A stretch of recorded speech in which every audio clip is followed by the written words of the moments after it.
This is the Twilight Whispers Club.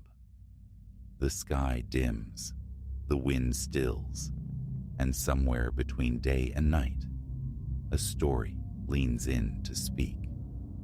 These whispers aren't loud, but they stay with you. You've been invited. Lean in close and listen.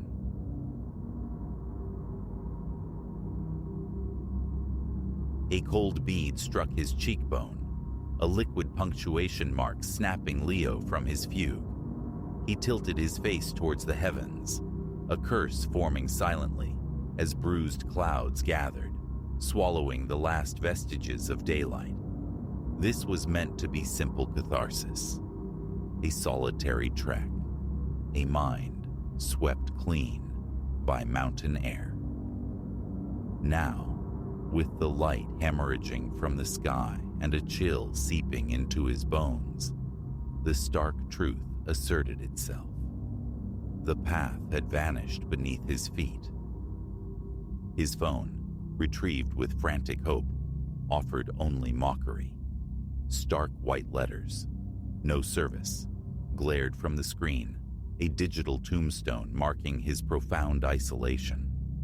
Rain began its descent in earnest, no longer tentative drops, but a determined curtain closing around him. To wander now, blind in the deepening woods, was to court oblivion. He strained his eyes against the gloom, desperate for any irregularity, any promise of shelter from the burgeoning storm. And then, a glimmer. Through the swaying trees and the thickening rainfall, a faint pulse of light, scarcely more than a rumor, yet undeniably present. A campfire, another soul adrift, or, dare he hope, a ranger's outpost. Hesitation warred with desperation. Approaching an unknown light in the wilderness night carried its own perils, yet the alternative, exposure, exhaustion, the slow creep of cold, was a certainty. A low growl of thunder rolled through the hills, settling the debate. He plunged towards the light, branches clawing at him as he navigated the treacherous, darkening terrain. Closer now, the light resolved not into the flickering dance of flames, but the steady, warm glow of electricity spilling from windows. A cabin materialized from the gloom, nestled within the trees. Relief, potent and sudden, surged through him. Surely the occupants would understand, offer refuge from the tempest. He stumbled from the tree line into a small, unexpected clearing. There it sat, a compact structure of weathered logs, exuding an almost fairy tale quaintness. Smoke curled lazily from its stone chimney, a tangible promise of warmth. He approached the door, acutely aware of his disheveled state, drenched, mud-splattered, festooned with leaves. A futile attempt to smooth his hair, brush off the worst of it. Drawing a shaky breath, he knocked, his knuckles rapping against the solid wood. Silence stretched, thick and watchful. He was about to knock again when a floorboard creaked within. Footsteps shuffled closer, the scrape of a bolt, and the door swung inward. The man revealed was not what Leo had envisioned. Older, perhaps past 60, with a shock of untamed silver hair and a beard to match, flowing like frozen water. His eyes, a startling pale blue, held an unnerving sharpness, pinning Leo in place. "Ah, hello," Leo managed, his voice thin against the storm's percussion. "Terribly sorry to impose. I seem to have lost my way on the trails, and this storm, well, I was hoping perhaps I could wait inside, just until it passes." The old man offered no immediate reply, his gaze sweeping over Leo, analytical, appraising. The silence thickened, becoming almost unbearable before he finally spoke, his voice a low rumble, like stones shifting. "Best come in then," he rasped, the tone gruff yet lacking true menace. "No sense leaving you out there to dissolve." Gratitude washed over Leo as the man stepped back, gesturing him inside. The cabin's interior was compact, but undeniably cozy, dominated by a great stone hearth where flames leaped and danced. Bookshelves lined the walls, crammed tight, every spare surface cluttered with curious objects and artifacts, things that felt less like decorations and more like relics salvaged from forgotten times. "Thank you. Truly," Leo said, stepping carefully onto the worn floorboards, trying not to leave puddles. "I appreciate this more than I can say. I'm Leo." The old man acknowledged this with a slight inclination of his head. "Silas," he stated simply. "Washrooms through there, if you need to shed that wet skin.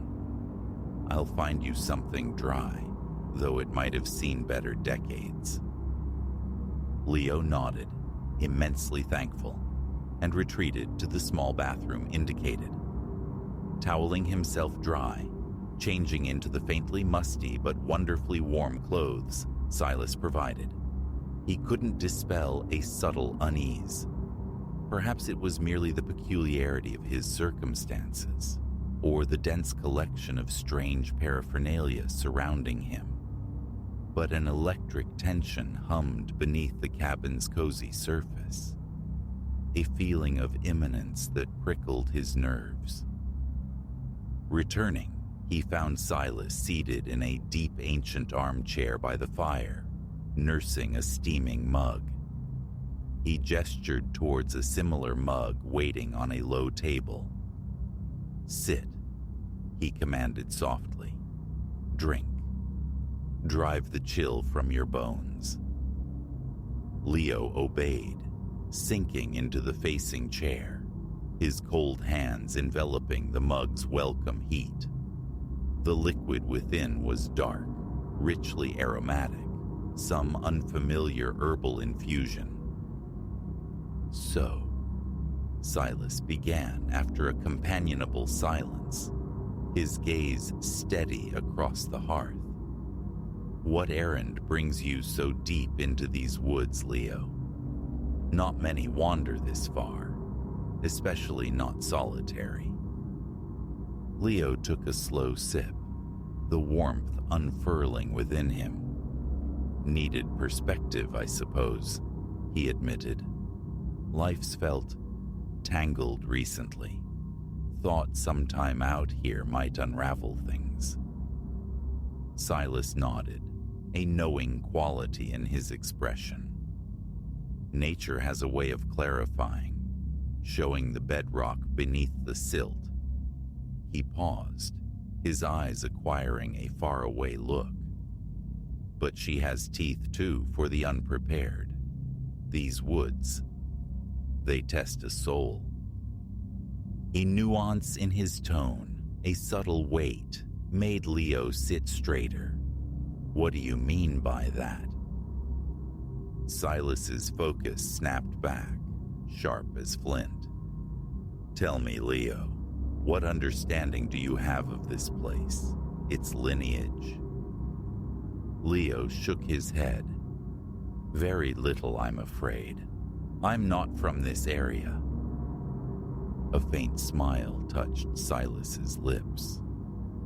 "No, I sensed as much." He leaned forward, his voice lowering conspiratorially. "These woods are old, Leo. Older than reckoning, and they hold secrets." A tremor, unrelated to the lingering damp, traced its way down Leo's spine. Secrets? What sort? Silas's eyes seemed to capture and refract the firelight. The sort most are unequipped to comprehend. But you, there's a resonance about you. I see it. You're seeking, aren't you? Something beyond a simple walk among trees. Leo opened his mouth to object, but the denial died unspoken. The old man saw truly. He had come here chasing an answer to a question he couldn't even articulate. Silas nodded, accepting the silence as affirmation. I thought so. Well, Leo, perhaps you haven't stumbled so much as been guided. These woods provide what is needed, though it rarely aligns with what is desired. He rose abruptly, moving towards a laden bookshelf. His fingers traced spines before selecting a heavy, leather-bound volume. Here, he said, extending it. This may offer some context. Leo accepted the book, his fingers registering the cool smoothness of the worn leather. It was heavy, untitled, its cover embossed with a complex sigil, a tree whose intricate branches cradled a crescent moon. What is this? He murmured, tracing the design. A chronicle, Silas replied, of this forest and those who have belonged to it. People like myself, people who have witnessed. Leo looked up, meeting the old man's inscrutable gaze, a maelstrom of curiosity and apprehension churning within him. Witnessed what? Silas's expression remained unreadable. Open it, he urged gently. Read, and then we shall see if you are ready for what follows. With hands that trembled slightly, Leo opened the book. The pages, thick and yellowed, were covered in dense, looping script, interwoven with intricate, unsettling illustrations. As he began to decipher the text, the world beyond the pages began to recede. The fire's crackle, the rain's drumming rhythm on the roof, all faded to a distant murmur as he plunged into the narratives held within. Tales of primordial rites enacted in shadowed groves, of entities that slipped between worlds in the deep woods, neither beast nor human, of travelers who ventured too far and returned, altered. He lost all track of time, immersed in the chronicle. Minutes bled into an hour, perhaps more. When he finally dragged his gaze upward, Silas was watching him, a profound understanding etched onto his features. Do you perceive now? Silas asked, his voice soft yet resonant. Leo swallowed against a suddenly parched throat. I'm not certain. These accounts, they cannot be literal truth, can they? A smile, both sorrowful and strangely triumphant, curved Silas's lips. Oh, they are truth, Leo, every syllable, and possessing this knowledge, it presents you with a juncture. A juncture? Leo echoed, the word sounding foreign on his tongue. Silas nodded. You may depart. Return to the life you knew. Persuade yourself this night was naught but the fever dream of a lost hiker encountering a hermit's fantasies. He paused, his gaze intensifying, locking with Leo's. Or you can remain, learn, become woven into something vast, something ancient. Leo's gaze fell to the book resting heavy in his lap, then lifted again to meet Silas's eyes. Outside, the storm still raged, a symphony of wind and water. But here, within this small cabin saturated with secrets and time-worn lore, he felt poised on the brink of something immense, irrevocable. "What happens if I remain?" he asked, the words barely a whisper. Silas's smile deepened. "Then, young man, your true journey commences." As if summoned, a deafening crack of thunder vibrated through the cabin's very timbers. The electric lights flickered violently, plunging the room into absolute darkness for a heartbeat. When they flared back to life, Leo gasped. The cabin had shifted. The familiar walls seemed to thrum with an unseen energy. The artifacts on the shelves pulsed with a soft internal luminescence. And Silas was unraveling before his eyes. The human guise melted like mist, coalescing into something timeless, potent, utterly other.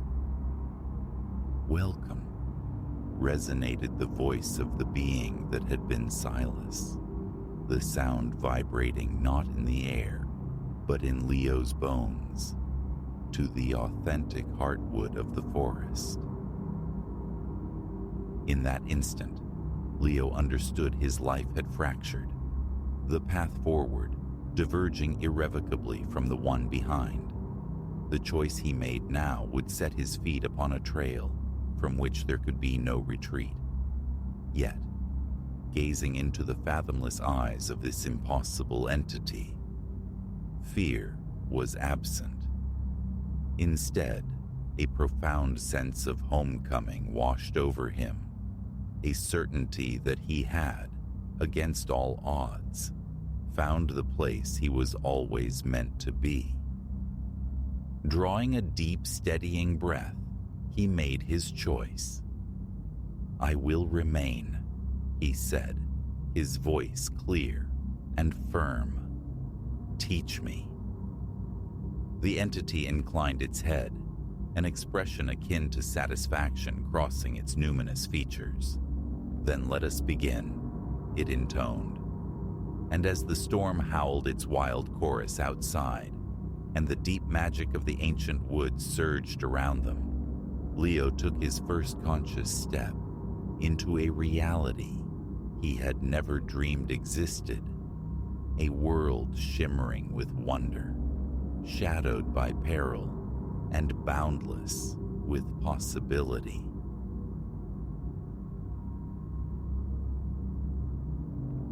The percussion began overhead, a drumming on the shingles, insistent and rhythmic. Rain. My pulse leaped to meet it, a frantic tattoo against my ribs, while tremors ran through my fingers. Days I'd waited, listening for this deluge, yearning to witness the impressions once more. They materialized only with the rain, these sodden footprints, defying every shred of logic I possessed. I recall the first time, drawn attic-ward by a peculiar, intermittent dripping. A leak, I'd assumed, simple and mundane. Instead, dust motes danced in my flashlight beam, disturbed not by dripping water, but by a trail of wet, bare footprints. They commenced inexplicably in the attic's heart, marching directly to the dormer window, before ceasing abruptly at the sill. Nothing beyond. Using a forgotten rag, I tried to erase them. Smaller than my own feet, yet undeniably adult, their spacing erratic, suggesting a stealthy, careful passage. I scanned the rafters, the floorboards, seeking the source, a seep, a puddle, some rational origin. Futile. The surrounding dust lay thick and undisturbed. Only beneath the prints themselves did moisture darken the old wood. Sunlight the next morning painted the attic in stripes of gold, erasing all mystery. No prints remained. The dust lay placid, the floor dry. I examined the window frame meticulously. Solid timber, no rot, no gaps for ingress. Imagination, I told myself sternly. Perhaps I'd tracked something in unnoticed, despite having worn shoes all evening. A phantom conjured by fatigue.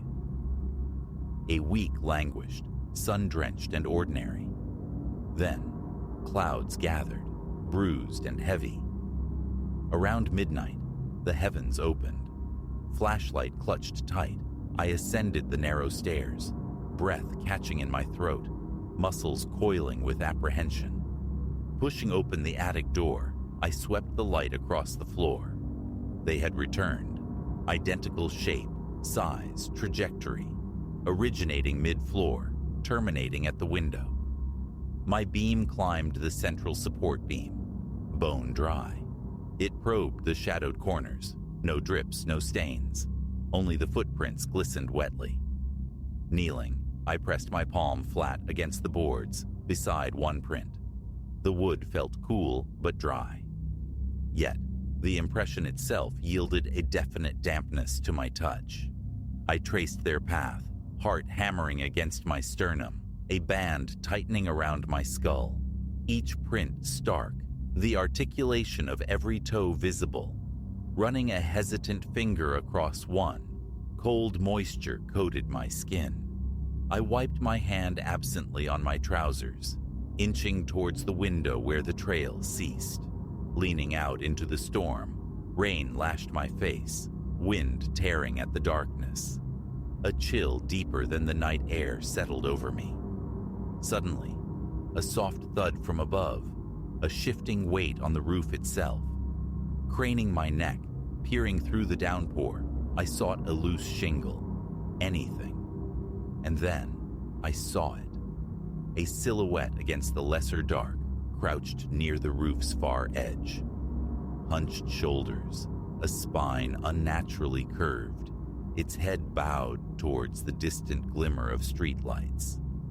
I froze, knuckles white on the windowsill, flashlight beam trembling in my other hand.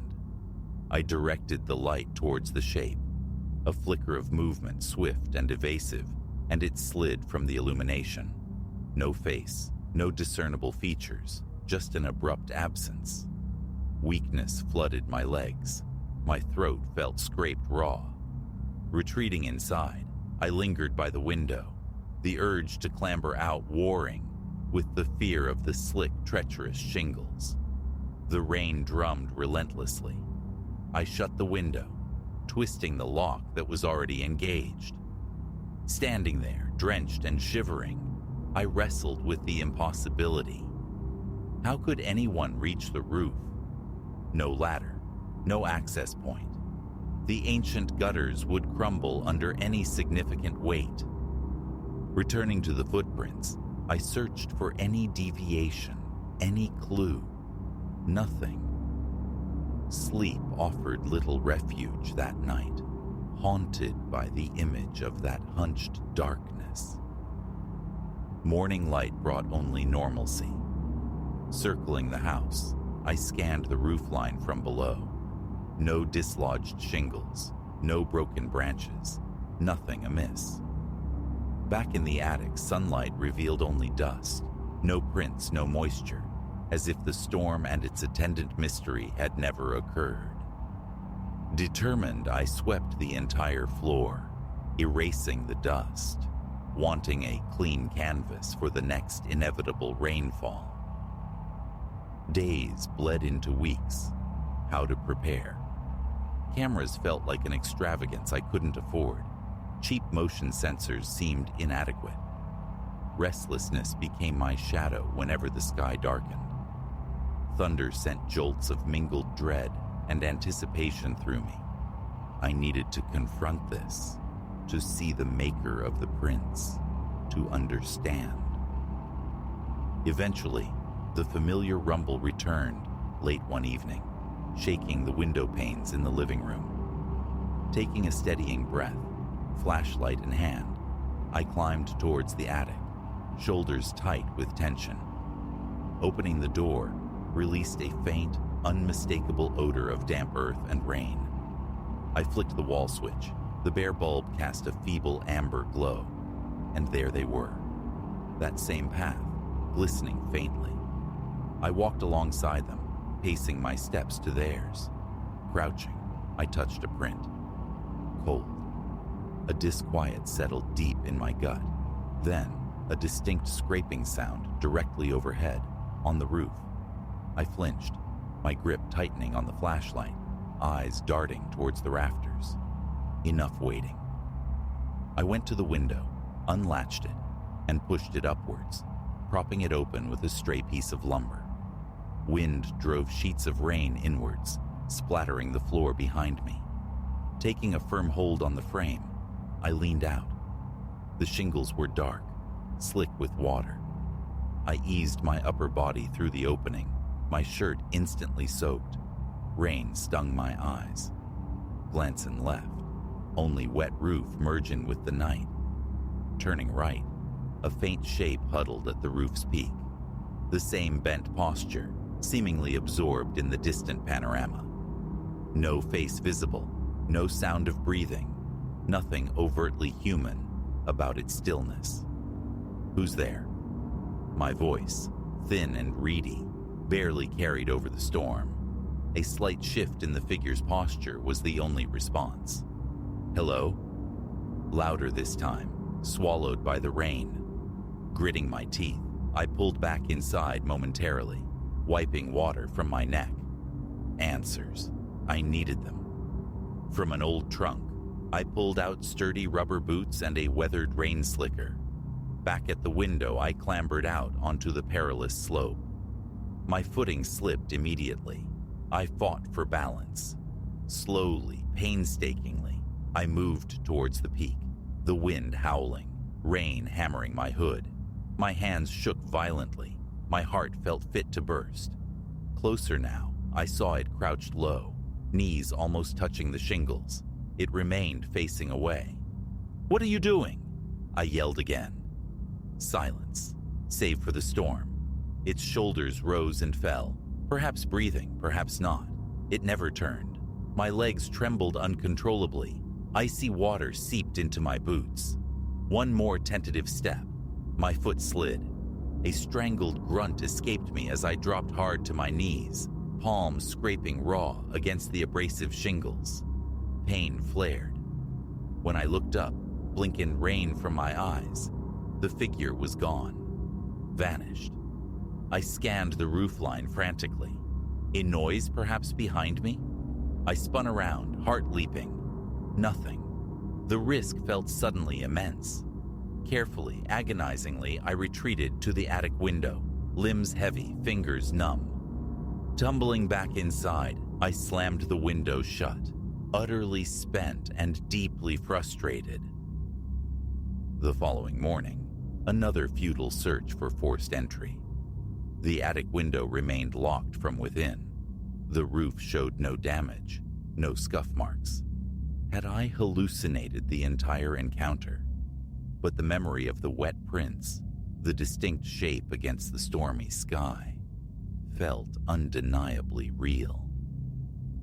As a flimsy precaution, I resolved to wedge a heavy chair against the attic door next time it rained, listening for any disturbance. A dry spell followed. A fragile calm settled, yet every gray cloud resurrected the familiar knot of anxiety. My own home felt alien, charged with unseen tension. I spent hours in the attic, sorting boxes, cleaning, scrutinizing every floorboard, every joist, every inch of the window frame. Nothing. The structure was sound, bafflingly ordinary. One clear afternoon, I even climbed onto the roof myself, traversing its expanse carefully, searching for hidden hatches, loose panels, anything. Nothing explained the access. Nothing explained the figure.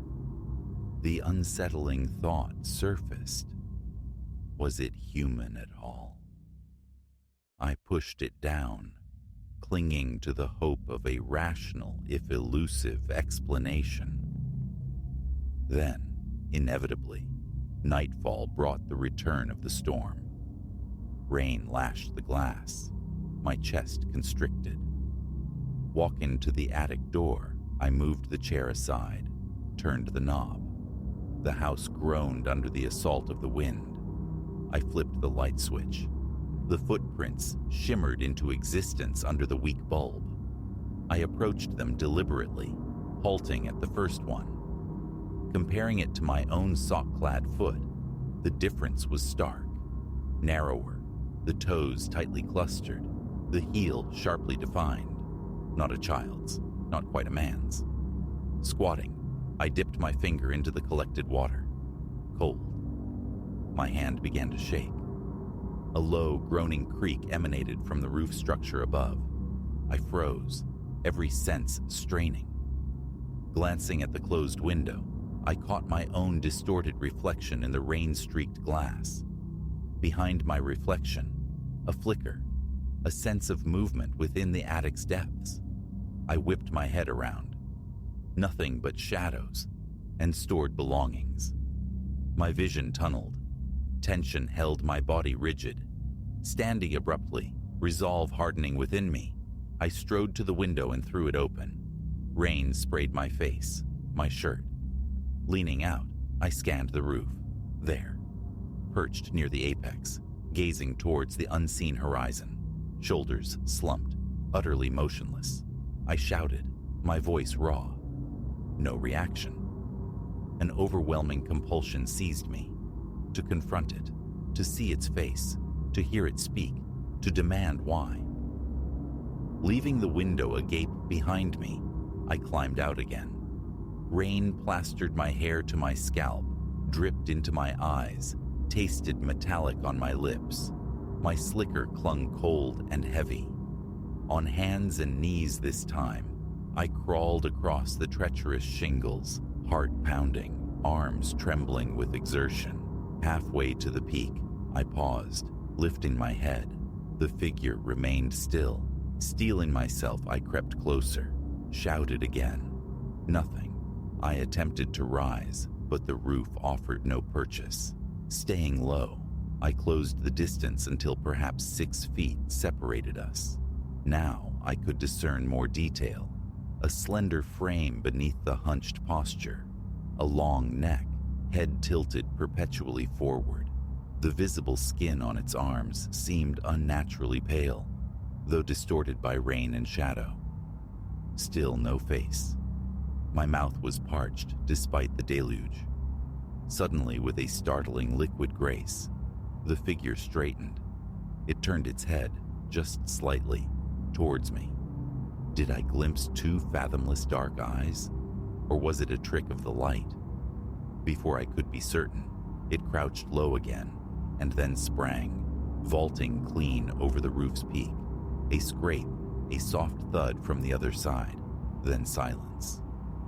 Scrambling forward, ignoring the burning in my scraped knees, I reached the apex and peered down.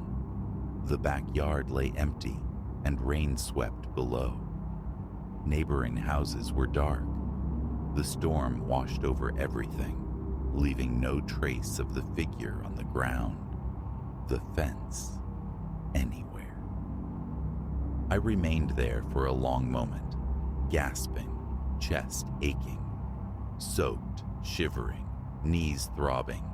I turned and crawled back to the window's sanctuary. Slipping inside, I slumped onto the floorboards, water pooling around me. My gaze fell on the footprints, still leading their impossible path to the window. My mind churned, finding no purchase, no logical anchor for what I had witnessed. Mechanically, I closed the window and used an old towel to sop up the water on the floor. The footprints lingered, faint impressions, until I deliberately dried them away. Hours later, the storm subsided, leaving behind an unnerving quiet. The next day dawned clear, the attic floor dry and dusty. Normalcy returned, but the unease lingered, a permanent resident now. The figure's movement, fluid, impossibly fast, its vanishing act, felt wrong, not of the ordinary world. I still reside in this house.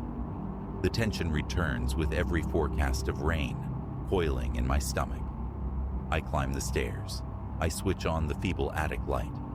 Sometimes the floor remains barren dust. Other times, they are there. When they appear, I go to the window. Invariably, I see it, the hunched silhouette on the roof ridge, contemplating the horizon. It never acknowledges me, never attempts entry. It simply exists, leaves its sodden signature, and then dissolves back into the night. Moving feels like surrender, yet staying feels like madness. A part of me still craves resolution, clings to the hope of confrontation, of understanding, but proximity only ever leads to its disappearance. I installed a cheap motion-activated camera, pointed towards the center of the floor. It triggers reliably when the prints appear, capturing crystal-clear images of wet footprints materializing on the dry, dusty boards, sometimes catching the faint splash of water droplets. It never records a figure, never shows anything entering or walking. It's as if the prints bloom from the wood itself. So, I endure. I watch the bruised skies. When the first drops tap against the roof, my pulse quickens. I ascend the stairs, push open the door, sweep my light across the floor. The footprints gleam. They always lead to the window. I approach. I look out. I find the shape crouched against the storm, lost in its inscrutable vigil. And I wait, watching it, until it leaps or fades, leaving me alone once more with the rhythm of the rain and the inexplicable marks upon my attic floor.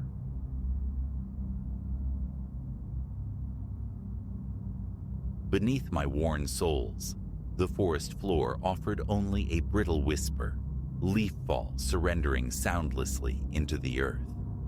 15 years I'd walked these paths as Warden Ilara Vance, custodian of Somberwood Preserve, yet never had I known such a profound vacuum. No trill of unseen birds, no rustle of furtive life in the undergrowth, not even the drone of summer's lingering insects.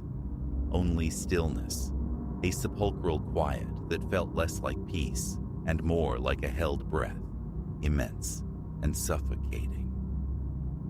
Deeper I pressed, into the preserve's shadowed heartwood, an unshakable certainty growing.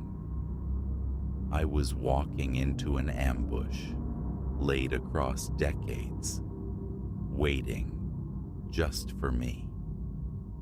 I am Ilara Vance. 38 cycles of the seasons have etched themselves onto my face, most spent safeguarding this wild expanse.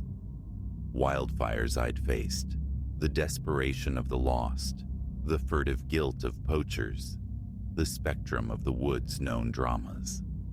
Nothing, however, whispered of the revelation awaiting me on that razor-sharp autumn dawn.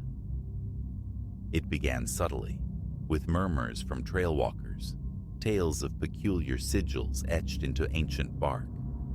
Initially, I waved them away. Adolescent carvings, perhaps, or the misguided reverence of amateur druids.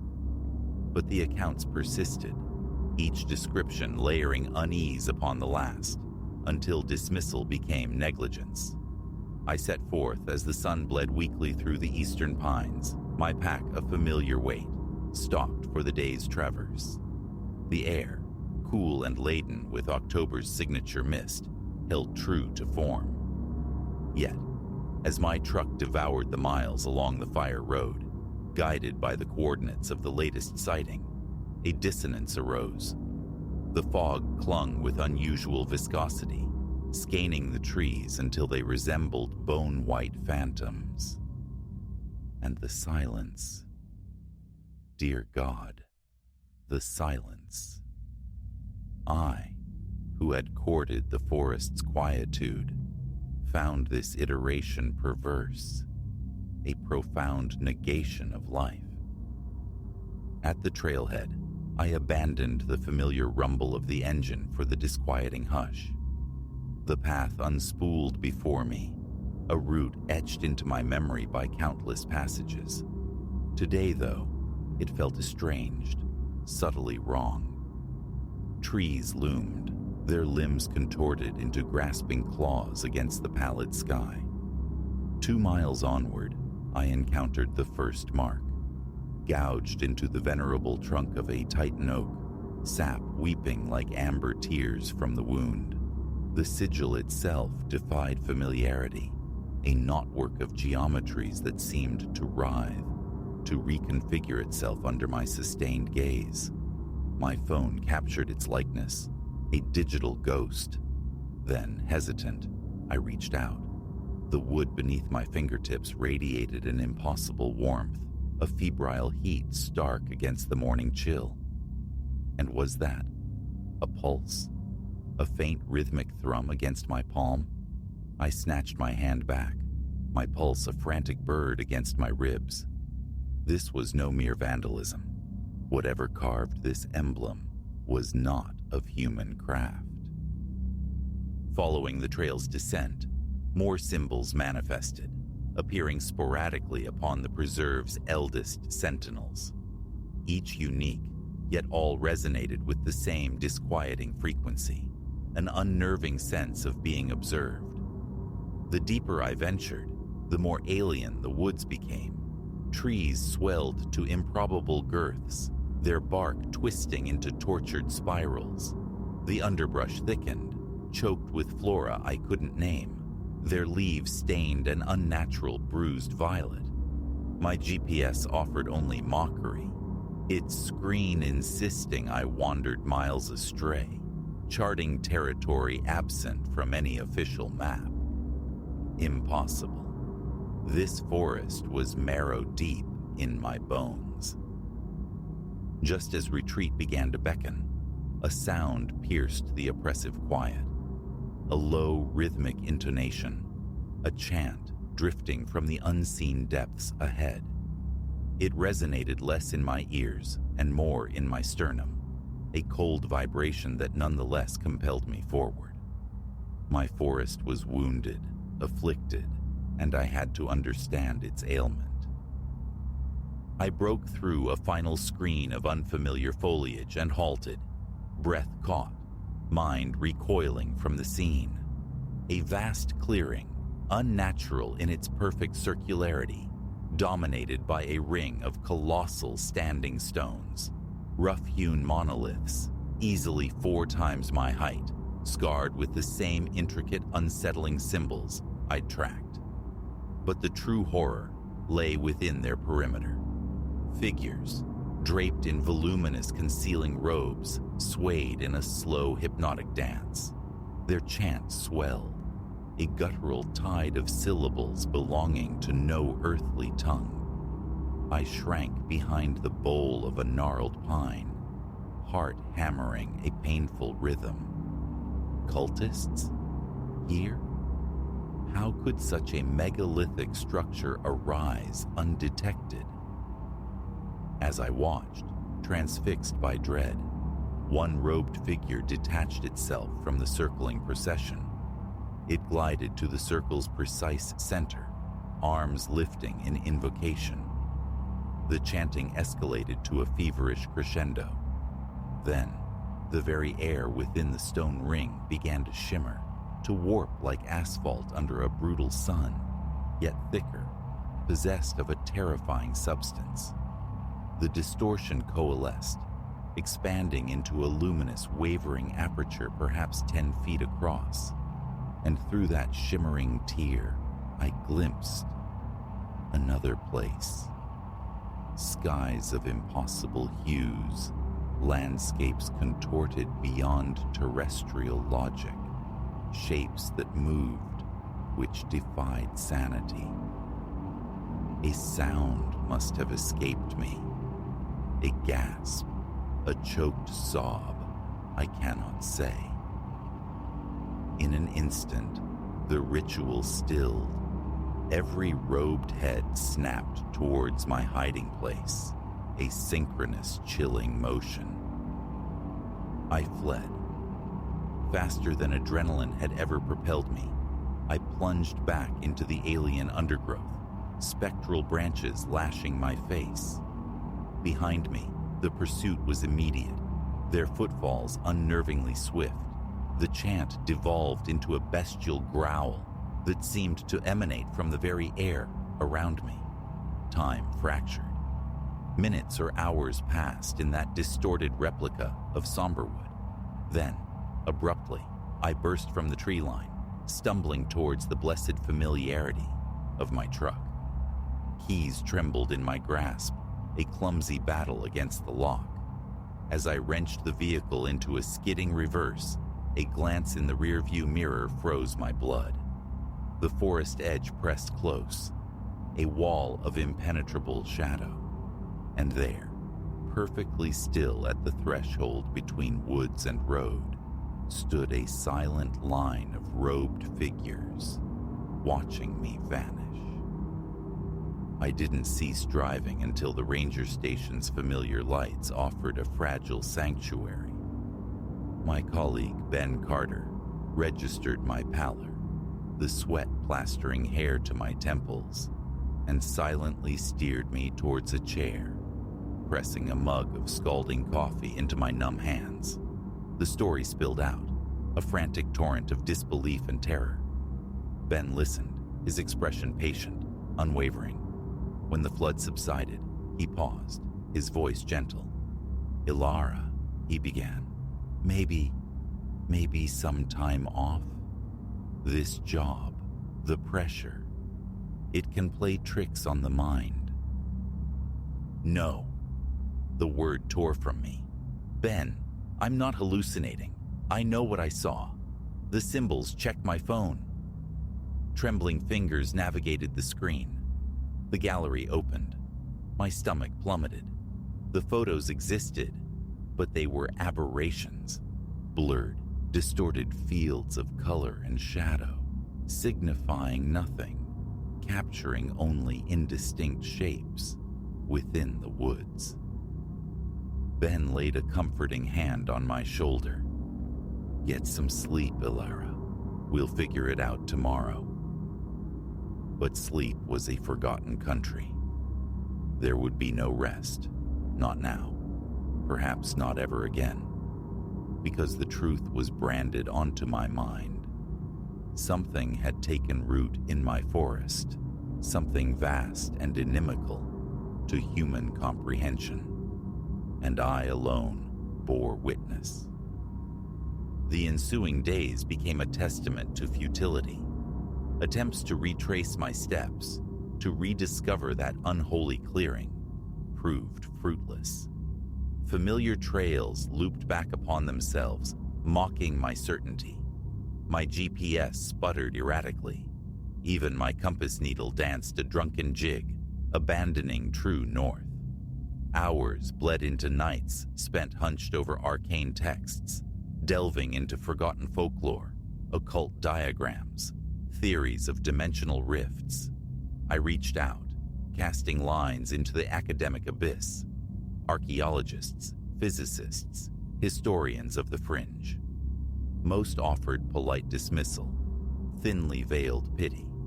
A scarce few evinced a flicker of morbid curiosity, yet none could rationalize the monoliths, the portal, the watchers in the woods.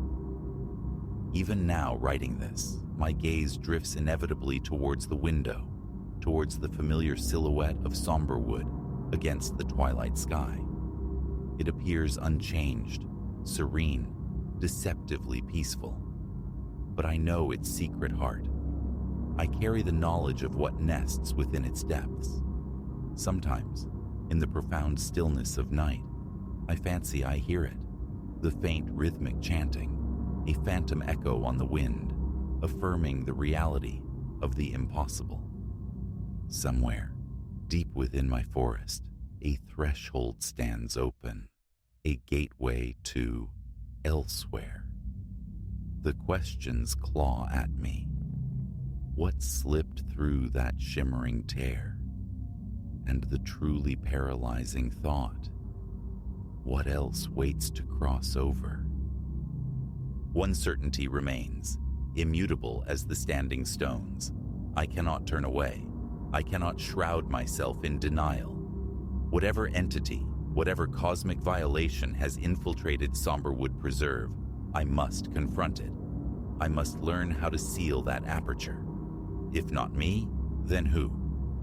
I am merely one woman, a warden of the woods, facing a reality far beyond my pay grade, beyond human ken. Yet, I am the sole keeper of this terrible truth, the only one positioned, however inadequately, to act. Tomorrow, then. Tomorrow I return to the forest. I will persist. I will search, document, strive to comprehend the incomprehensible. And perhaps, against all conceivable odds, I will discover the means to safeguard not just these woods, but the fragile reality we inhabit from the horrors that stir on the other side. That is the oath I swore. I am a warden. I protect this place and all within it, even when the threat transcends nightmare. The sun dips lower, painting the yard in long, melancholic shadows. Soon, darkness will claim the landscape, and in that darkness I know, the chanting will resume its cadence. But this time, I will be listening. This time, I hunt for answers. Whatever awaits, whatever truths I unearth, my existence is irrevocably altered. The mundane world has fractured, revealing the terrifying immensity beyond. Fear is a cold companion, but determination burns hotter. The forest calls, a silent summons I am bound to answer.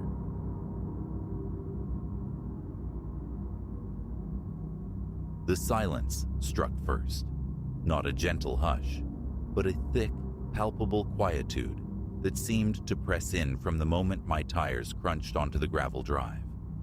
It felt heavier here, 40 kilometers beyond the city's thrum, as if the very air resisted intrusion. The building itself, slumped at the terminus of a forgotten lane, was my chosen hermitage, a place sought for its profound isolation.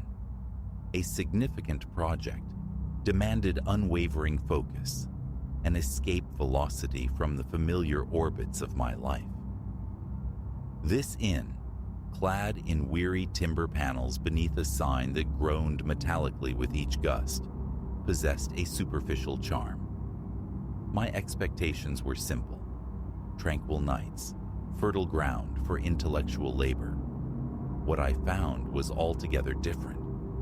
Dragging my valise across the threshold, I inhaled the scent of aged wood and something vaguely subterranean, damp earth perhaps.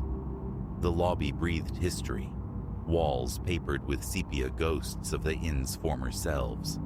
One snapshot showing fresh paint gleaming, another scaffolded like a patient undergoing surgery, a third featuring a forgotten proprietor before a newly annexed wing. The current custodian, Mr. Silas Thorne, unfolded his lanky frame from behind the reception desk. His eyes, like bruised plums in a gaunt face, held a profound weariness. He processed my registration, handed over a brass key, and remarked on the building's many lives, its cycles of renovation and ownership. He offered a thin laugh, a brittle sound that didn't reach his eyes, which kept flicking towards the hallway's shadowed mouth. A distinct impression formed. He was editing the narrative, omitting inconvenient truths. A corridor stretched before me, smelling of dust motes dancing in stale air and the faint chemical tang of polish. My room, second on the left, announced my entry with a protracted squeal of hinges.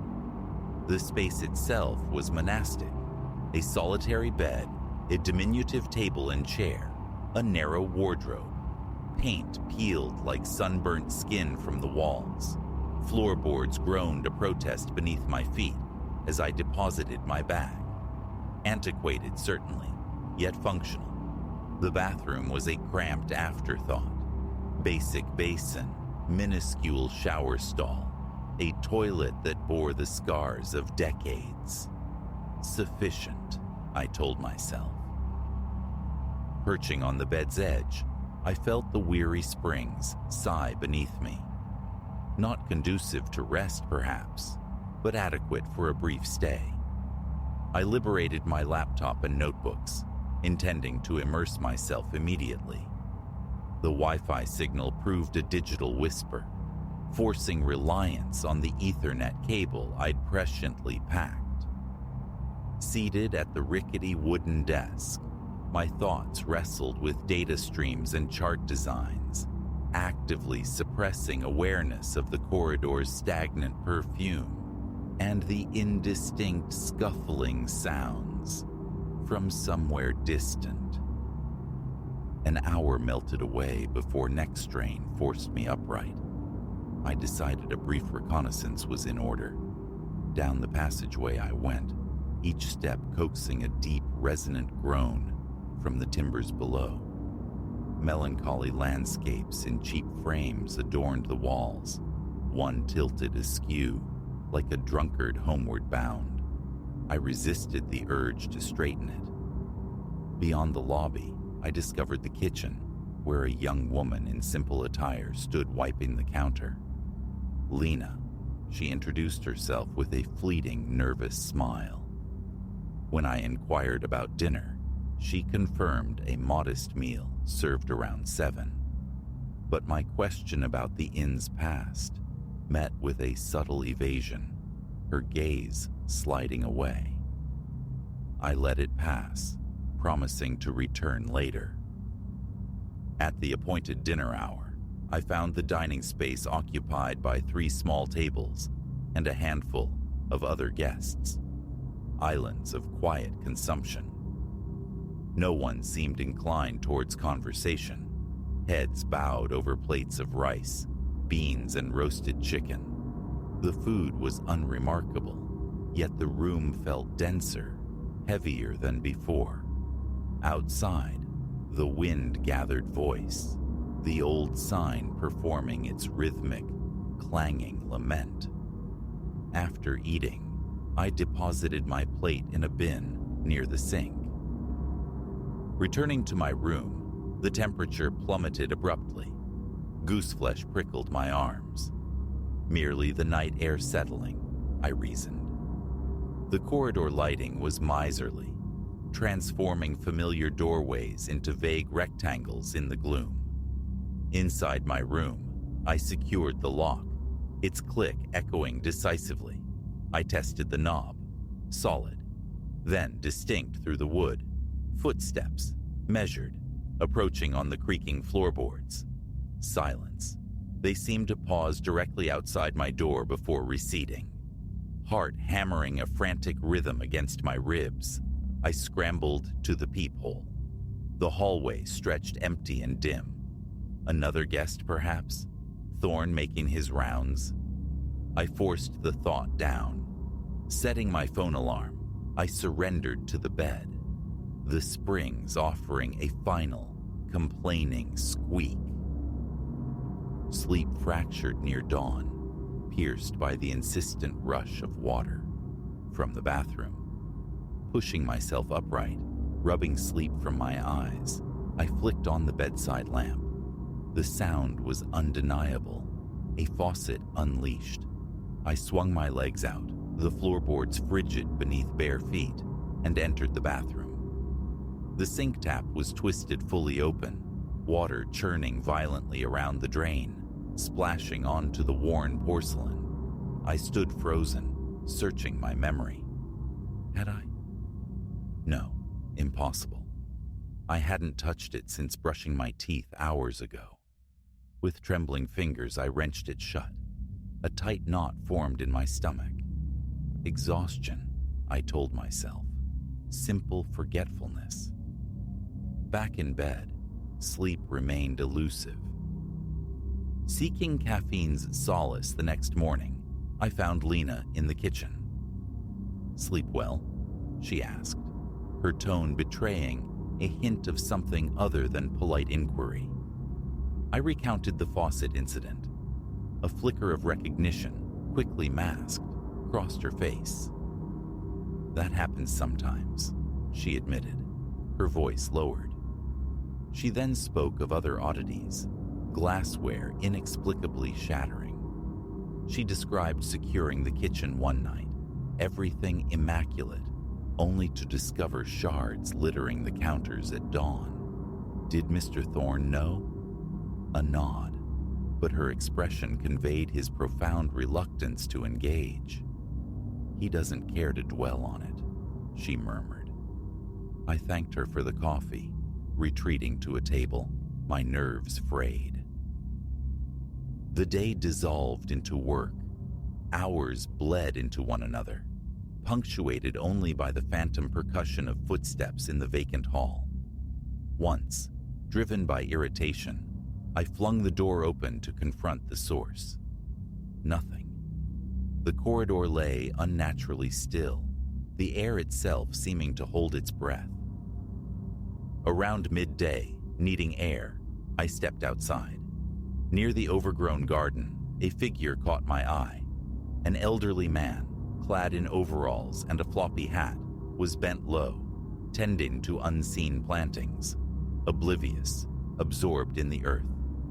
The gardener, I presumed, perhaps a local eccentric lending a hand. Later, mentioning him to Lena elicited a confused frown. "An old man?" "No, we don't have anyone like that.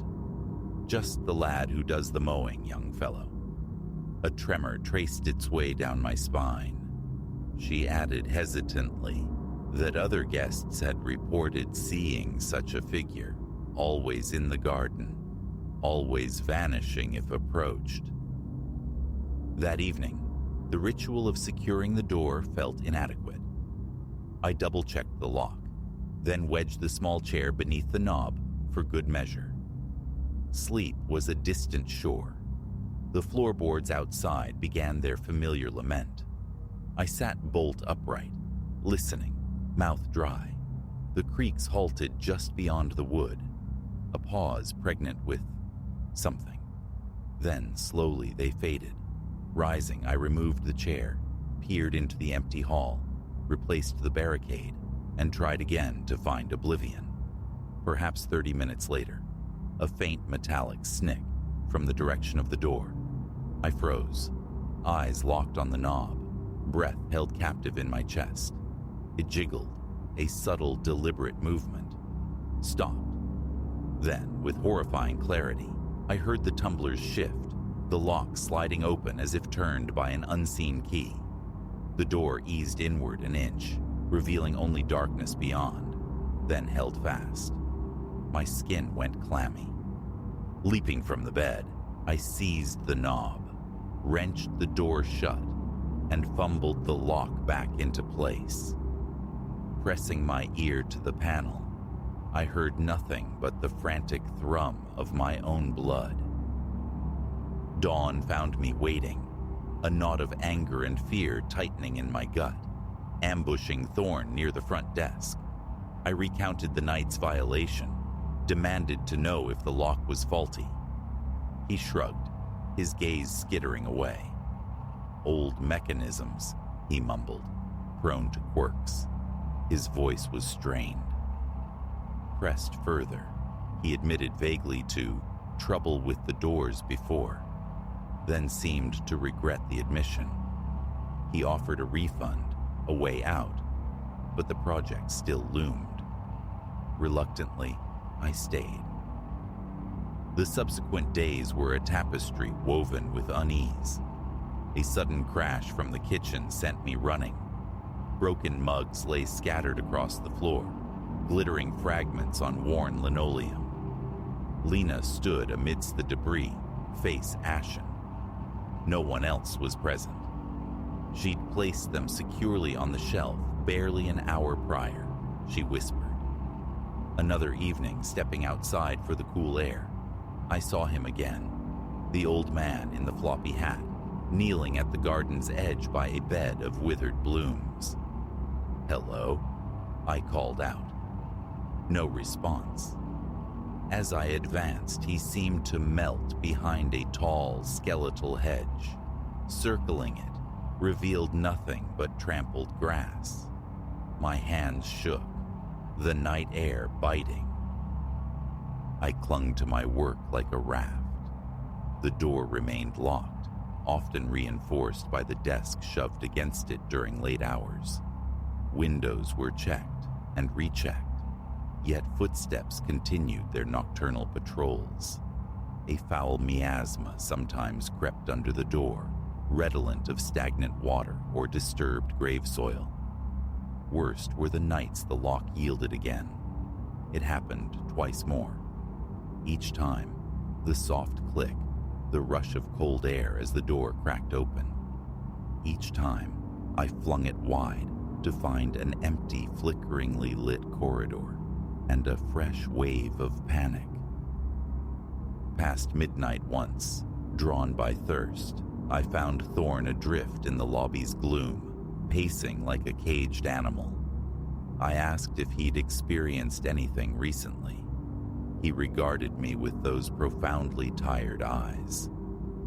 "I keep clear of the corridors after dark," he confessed, his voice raspy with resignation. He couldn't explain it, had ceased trying to rationalize. An apology, thin and brittle like ashes, hung in the air before he turned and walked away. I lacked the energy to pursue it, feeling drained, leached of vitality by the inn's oppressive atmosphere.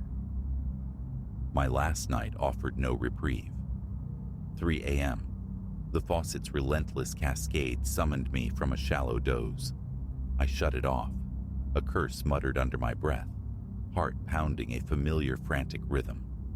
Back in bed, sleep was impossible. My mind churned. The project, the door, the pervasive wrongness. I lay staring into the darkness, listening. Dawn broke, not with promise, but with the urgency of escape. Packing was a swift, decisive action. Enough. The project could wait. Carrying my luggage towards the car, I cast a final glance towards the garden, empty save for skeletal shrubs and a few rusted tools. No sign of the old man. The wind held its breath. The inn itself seemed suspended in a watchful hush. I felt unseen eyes tracing my departure. At the desk, Thorne mumbled his thanks, his gaze fixed somewhere beyond my shoulder. I offered a curt acknowledgement and fled. The car started, a reassuring roar in the stillness. Relief washed over me, loosening the constriction in my chest the moment I turned onto the main road. The drive back towards the city unfolded in silence, punctuated only by the hypnotic rhythm of tires on asphalt. Once, twice, I checked the rearview mirror, half expecting to see the hatted figure standing forlornly on the tarmac. Nothing but empty highway stretched behind me. No explanation ever surfaced for the phenomena at Thorne's wayward inn.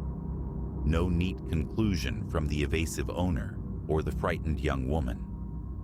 All that remains is the certainty of its wrongness, a visceral memory of inexplicable sounds and violations. A coldness that burrowed deeper than mere temperature persists whenever I recall the running water, the unlocking door, the footsteps that belonged to no visible walker.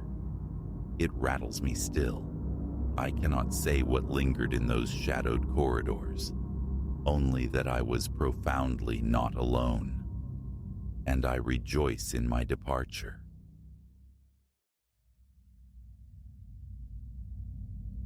A premonition, perhaps, should have stirred when Ms. Albright couldn't quite meet Elias's eyes, her gaze skittering away whenever the conversation drifted towards the cellar. She clung to her clipboard like a shield, intoning statistics about original parquet flooring and a newly compliant electrical wiring. Now, 90 days post-possession, Elias sits bathed in the sterile glow of his kitchen clock, 3 a.m., listening. Below, footfalls reverberate through the floorboards. Had he just sealed his fate within these walls? Initially, the house presented an illusion of perfection. Erected in 1932, its bones were good, promising transformation, despite the neglect. The asking price, suspiciously below market value for this enclave, Elias attributed to the antiquated kitchen and bathrooms, flaws he readily remedied. 2 months saw a whirlwind of refurbishment, gleaming appliances, walls breathing with fresh paint, sleek modern fixtures installed throughout. Every lock, every portal renewed, save one. The ponderous timber slab guarding the basement descent. Solid oak, defiant against time's decay. 3 deadbolts, installed by predecessors, struck Elias as excessive. A profound misjudgment he now understood. The first fissure in normalcy appeared roughly a week after the renovations concluded. Returning from his workday, Elias found the basement door ajar, a wedge of warm light trespassing onto the cool hallway tiles. He possessed a distinct recollection of securing all 3 bolts that morning. The ritual had become ingrained. Inspection revealed untampered locks. Nothing pilfered, only that defiant door swung inward, an implicit invitation down shadowed steps. He dismissed it, a lapse in his routine surely. The subsequent morning, Elias methodically verified each deadbolt thrice before departing. Upon his return that evening, the door gaped open anew. The basement lights, fixtures he never engaged, the switch inconveniently positioned at the stairs' nadir, blazed. A tremor took hold of his hands as he descended into the subterranean space. Emptiness greeted him, as always. Bare concrete walls, serpentine pipes overhead, a scattering of boxes containing festive detritus, yet unpacked. The light switch remained resolutely in the off position, mocking the fluorescent tubes that hummed brightly above. Flicking it yielded no change. Finally, resorting to brute force, he unscrewed the bulbs, plunging the cellar into welcome blackness. His next escalation, an industrial-grade padlock, the kind securing anonymous storage units. He fastened it, yanked hard for confirmation, and departed. The outcome upon his homecoming is, perhaps, predictable. Door open, padlock resting innocuously on the floorboards, and within their sockets, newly materialized fluorescent bulbs cast their cold illumination. Elias prided himself on rationality. Ghosts, demons, the entire phantasmagoria of the supernatural. Such notions held no currency for him. Yet, the testimony of his own senses, the tightening knot of dread coiling in his gut, proved undeniable. Daily, irrespective of the locking mechanisms employed or the rigor of his securing efforts, that portal yielded. Sounds began to accompany the visual anomaly. The measured tread of footsteps ascending and descending the stairs, the grating scrape of unseen furniture repositioned, muffled impacts from below. Always, investigation revealed only vacant space. Last week saw the deployment of technology, security cameras, one vigilantly observing the basement door, another stationed at the stair bottom, a third surveying the main cellar chamber. The footage offered stark, chilling paradox. One frame, the door secured. The next, it stood open, no transitional movement captured. Basement lights flared into existence, the switch immobile. The audio recorded the very sounds Elias heard. Footsteps, scrapes, thuds. Yet the video displayed only an undisturbed empty room. He resorted to cruder methods. 2x4s, nailed across the door in a defiant X, anchored into the sturdy frame with 3-inch screws. His return revealed not splintered wood, but careful disassembly. The screws lay in a neat, almost mocking line upon the floor, the planks stacked tidily against the adjacent wall. The previous occupants vanished without a trace, no forwarding address left behind. Ms. Albright professed ignorance regarding their contact details. County archives revealed a dizzying turnover. 8 ownership changes in 2 decades. No resident enduring longer than 18 months. A crimson flag flapping furiously in hindsight. Last night marked a shift, an escalation. Ensconced in the living room, seeking refuge in the flickering television screen, Elias heard a novel sound emanate from below. Humming. A low, meandering, tuneless drone, akin to someone lost in thought during mundane tasks. It persisted for hours. Sleep offered no escape. This morning, a locksmith installed the pinnacle of security, an electronic lock boasting fingerprint recognition and a keypad backup. The cost neared $2,000. Elias returned from work mere minutes ago. The door is open. The sophisticated lock, according to its indicator lights, remains perfectly functional, unbreached. And now, seated in his kitchen, the footsteps resume their patrol on the basement stairs. Slow, deliberate, ascending to the threshold, pausing, then descending once more, an endless, unnerving cycle. He has pursued every rational avenue. Gas leak, inspected twice, negative. Carbon monoxide, 3 detectors deployed, all silent. Mischievous neighborhood youth, utterly implausible. His surveillance network would capture any terrestrial intruder. Besides, the door yields even with Elias present, mere feet away. The humming has recommenced. Louder tonight, imbued with a strange insistence. His phone diligently records audio, yet playback offers only a hiss of static. The cameras maintain their silent vigil over an empty cellar, even as the distinct sound of furniture being dragged across concrete reverberates beneath his feet. A priest visited last week, an act born not of faith, but of dwindling options. Blessings were conferred, holy water asperged in every cellar corner, Latin prayers offered against the unseen. For precisely 24 hours following his departure, the door remained quiescent. Then, laughter, distinct, resonant laughter, echoed up the stairwell. Upon inspection, every trace of holy water had vanished from the surfaces it had touched. The authorities offer no solace. Explaining the situation makes Elias sound unhinged and lacking concrete evidence of forced entry or criminal damage. Their hands are tied. Friends, once sympathetic, now demure invitations.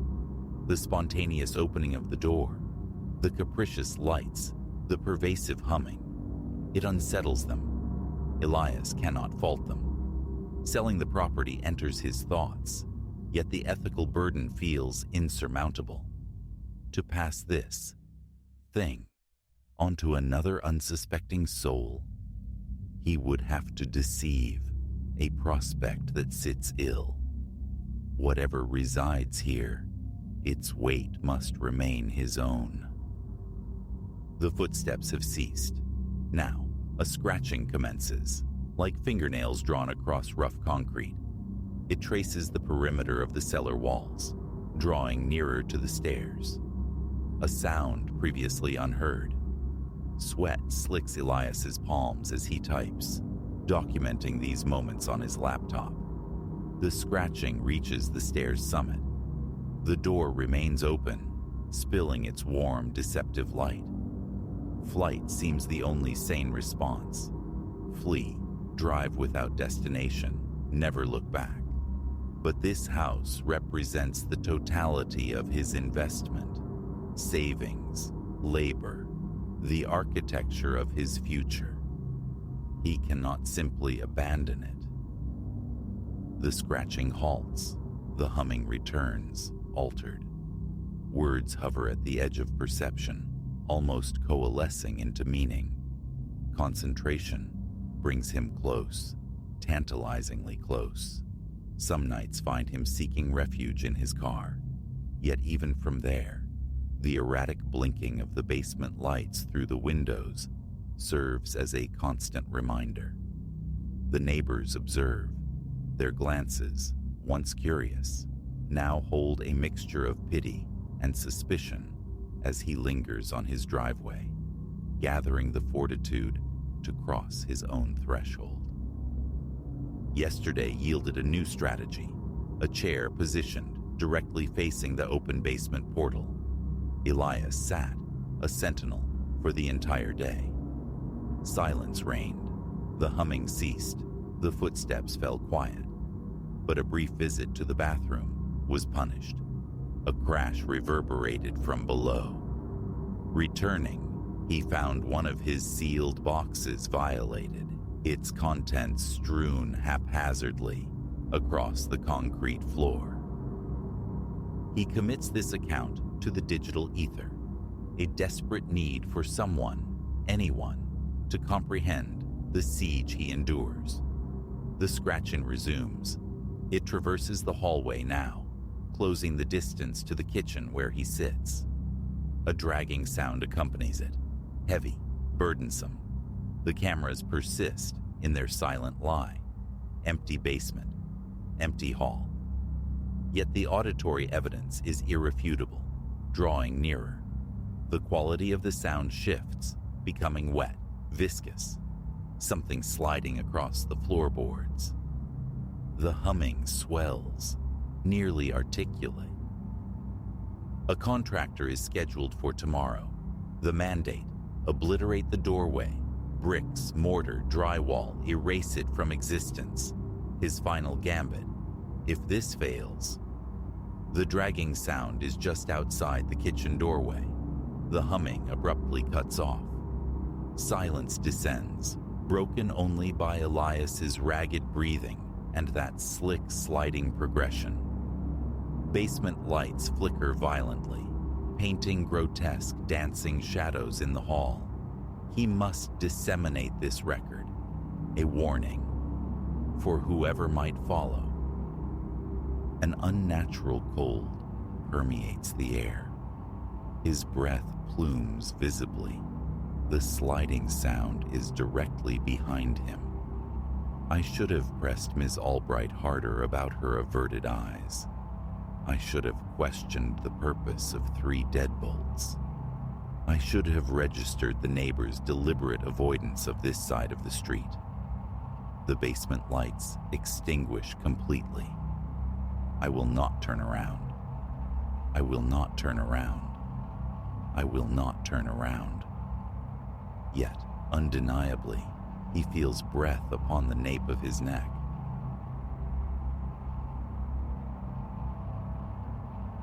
It began on a Tuesday, that abrasive insistence. Initially, I dismissed it as the groaning vernacular of the house itself, the ancient plumbing sighing within the lath and plaster. But the sound deepened, sharpened, clawed its way into my awareness until a cold certainty bloomed. Something resided within my walls, something animate, and it yearned for egress. That night remains etched in memory's grain. Late autumn held sway, marshalling a tempest outside. Wind gnawed at the eaves, rattling the leaded glass of my century-weathered Victorian. I'd always cherished its eccentricities. The floorboards that spoke in hushed complaint, the intricate plasterwork like frozen lace. Yet that evening, each elongated shadow felt conspiratorial, every timber's sigh a portent. Curled upon the damask sofa, seeking refuge in the printed word, I first perceived it. A delicate friction, a whisper of abrasion, almost lost beneath the storm's percussion. My book lowered. I tilted my head, straining. There again, faint yet resolute, a scraping texture emanating from the wall, just behind my repose. Vermin, I concluded first. This venerable pile had certainly entertained less than welcome tenants before. A mental note was filed. Procure traps come morning, and I attempted a return to my novel. But the scratching persisted, swelling in volume, taking on a frantic cadence. Abandoning the book, I approached the wall, pressing an ear against the wallpaper, its faded floral pattern, cool beneath my skin. The sound gained clarity now, a rhythmic rasp punctuated by something akin to tapping.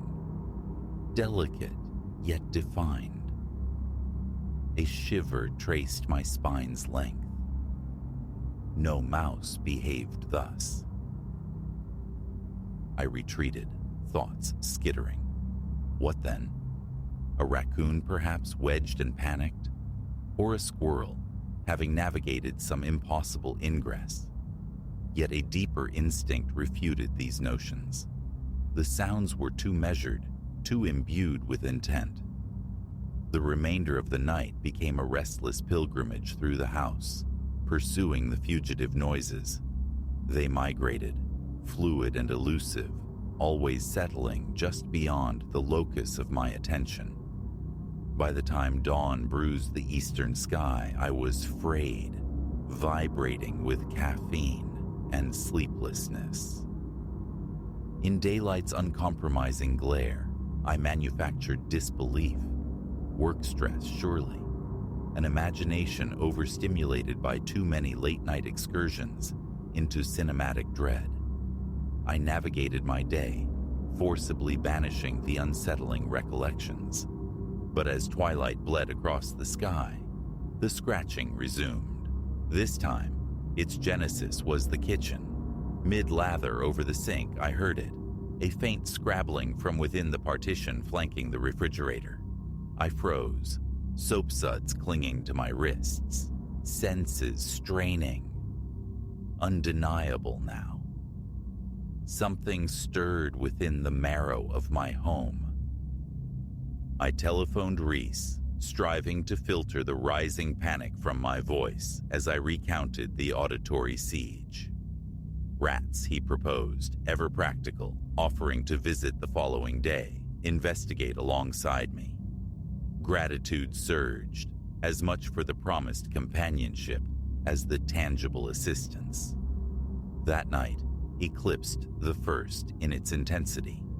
The scratching grew louder, more demanding, seemingly shadowing my movements from one room to the next. At one juncture, beneath the insistent scraping, I could have sworn a filament of a whisper curled, but I attributed it to the wind's mimicry. Sleep was an impossibility. I huddled on the sofa, bathed in artificial light, startled by every nocturnal sigh of the old house. Morning found me hollowed out. Reese arrived before noon, equipped with tools and an easy confidence that visibly diminished the moment he crossed the threshold. "The air feels wrong in here," he observed, brow furrowed. "Heavy somehow." Hours we spent, delving into the house's anatomy. We peeled back carpets, peered into ventilation grills, even carved exploratory apertures into the drywall, where the sounds had been most pronounced. We unearthed nothing. No droppings, no nests, no signifier of intrusion whatsoever. "Perhaps just the pipes after all," Reese offered, packing his implements. Yet doubt lingered in his gaze. He too had heard it late that afternoon, a distinct, irrefutable scratching from within an upstairs wall. We'd converged on the spot, only for the sound to skitter away, seeming to traverse the ceiling into an adjacent partition. His departure left the house resonating with an amplified emptiness. Almost immediately, the scratching recommenced, as if the presence within had merely awaited my solitude. That night, the phenomena shifted. The abrasive sounds were now nearly incessant, a maddening continuo beneath my taut nerves. More disturbing were the novel additions, soft thuds, suggestive of weight shifting within the walls, and what I could no longer rationalize away as whispers. Words remained elusive, yet the cadence, the rhythm, was unmistakably conversational. Sometimes singular, sometimes a low susurrus of multiple voices just beyond the veil of comprehension. I contacted the constabulary, my voice trembling despite my efforts. They dispatched an officer, a woman with a patient mien who accompanied me on a tour of the house. Predictably, the moment she entered, silence fell. She offered sympathy, but, absent any tangible proof of trespass, could offer little else. The ensuing days dissolved into a miasma of sleepless nights and hyper-vigilant days. I absented myself from work, concentration fractured by the relentless internal percussion. I consulted every conceivable specialist, exterminators, structural engineers, even a local collective dedicated to investigating the preternatural. None yielded concrete findings, though several departed with a visibly unsettled air. The scratching persisted, amplifying, accelerating. The whispers gained a chilling proximity, though their content remained stubbornly indecipherable, like eavesdropping on a dialogue in a language hovering just at the edge of recognition. Roughly a week after the onset, another transformation occurred. I was in the bathroom, splashing cool water onto my face, seeking clarity when I heard it. A sharp, unambiguous knock emanating from inside the wall. 3 distinct raps demanding attention. Heart hammering against my ribs, I pressed my ear to the cool tile. "Hello," I breathed, the word feeling both ludicrous and terrifying. "Is anyone there?" The reply was instantaneous.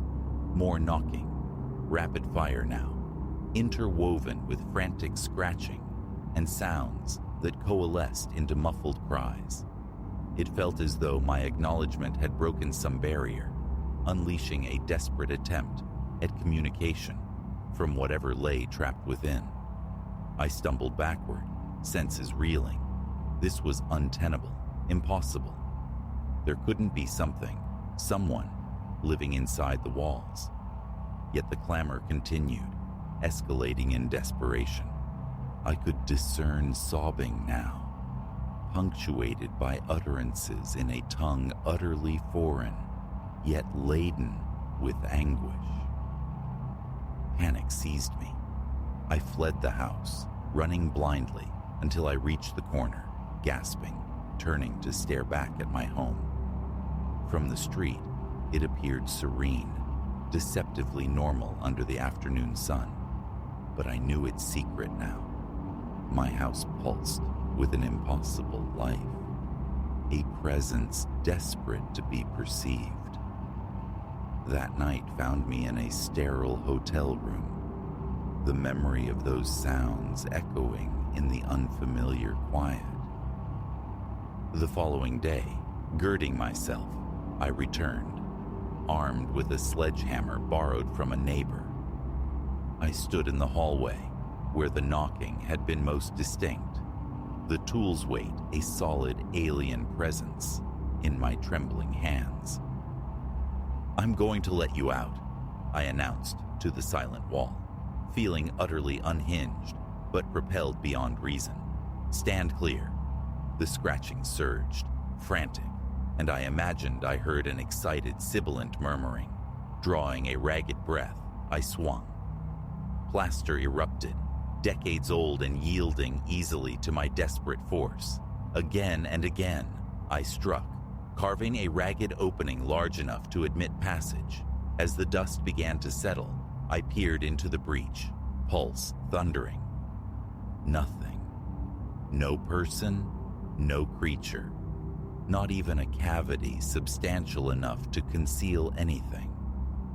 Only insulation, dormant wiring, and the reverse face of the drywall belonging to the adjacent room. I remained there, sledgehammer dangling forgotten from my grip, surveying the wreckage I had wrought. The house was utterly still. No scratching, no whispers, no knocking, only the harsh sound of my own breathing in the dust-filled air. In the days that followed, the house underwent a forensic dissection. Walls were opened, floorboards lifted. Experts meticulously examined every joist and beam, searching for hidden voids, forgotten chambers, any structural anomaly that might explain my experience. They found nothing. I couldn't remain. I sold the house, except in a price significantly below its worth, disclosing the full narrative to the new occupants. They likely deemed me mad, I suspect, but they acquired a beautiful storied home at a bargain. I relocated across the country, inhabiting a modern apartment characterized by thin partitions and the mundane symphony of neighbors. Sometimes, in the deep hours of the night, I find myself pressing an ear to the drywall, listening, but only the ordinary sounds of urban existence answer. Yet there are fleeting moments, poised on the threshold of sleep, when I fancy I hear it, a faint, familiar scraping, and in that instant I am transported back to that old Victorian, wondering what secrets still dwell within its aged bones, and whether they have truly relinquished their hold on me.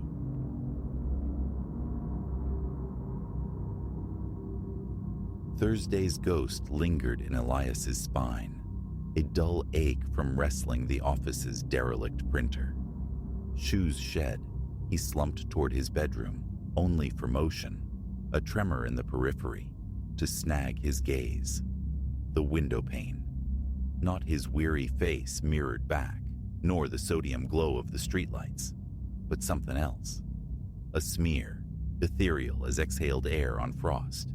He blinked, vision swimming, sharpening, and there it coalesced. Beyond the glass, impossibly, swam a chamber bathed in sepia tones, an unfamiliar room, occupied.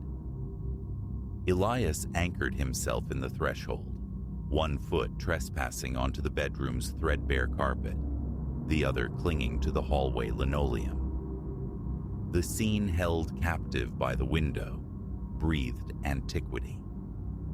Turn of some forgotten century, perhaps.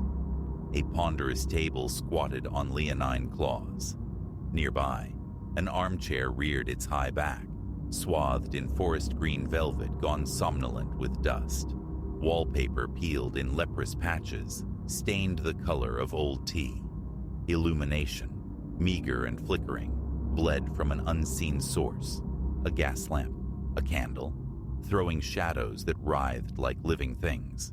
And within this chiaroscuro, figures, statuesque, profoundly still, 3, maybe 4, their forms blurred, distorted as if glimpsed through water or heat haze. Saliva turned to sand in Elias's mouth.